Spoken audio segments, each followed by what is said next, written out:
परम पिता परमात्मा पूर्ण ब्रह्म सारी सृष्टि के रचनहार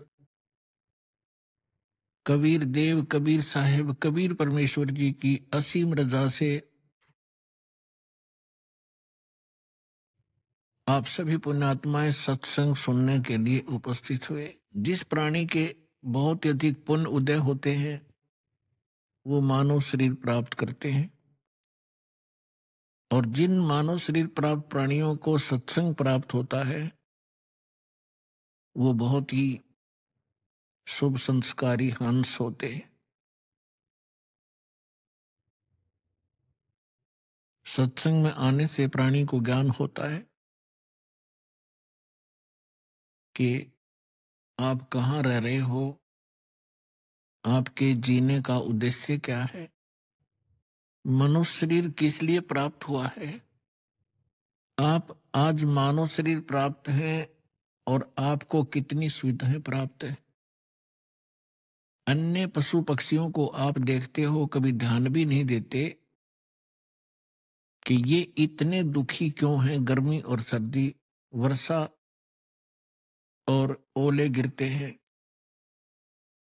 ये सारा जीवन ऐसे ही प्राकृतिक आपदाओं को सहन करते करते मर जाते हैं। आप जी ने ये सोच रखा है कि ये तो ऐसे बनते रहेंगे और हम मनुष्य हैं, मनुष्य ही बनते रहेंगे। ऐसा नहीं है।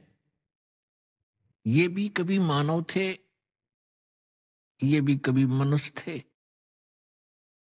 और इनको तत्वदर्शी संत सतगुरु मिले नहीं। ये भी अपने अनमोल मनुष्य जीवन को ऐसे ही व्यर्थ कर गए जैसा कि हम सतगुरु प्राप्ति से पूर्व कर रहे थे।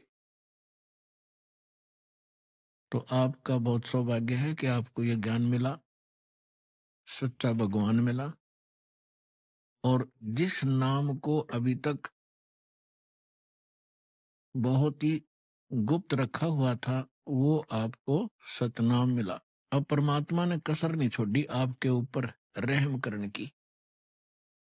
अब आप इस रजा को बना के रखना, भूल मत जाना और गफलत ना करना। जो भी जिस भी समुदाय में जन्मा है अपने पर उसी कर्म को, उसी साधना को सत्य मान रहा है, और यही सबसे बड़ी भूल है इस प्राणी की।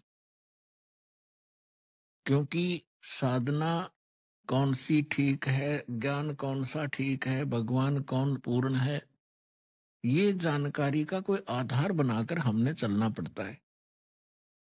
अपने अपनी डफली, अपने अपने राग से अब काम चलेगा नहीं।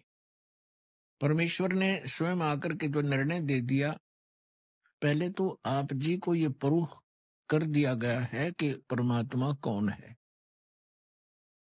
इसमें तो कोई शंका रही नहीं कि हु इज गॉड, कौन है परमात्मा, कबीर इज गॉड।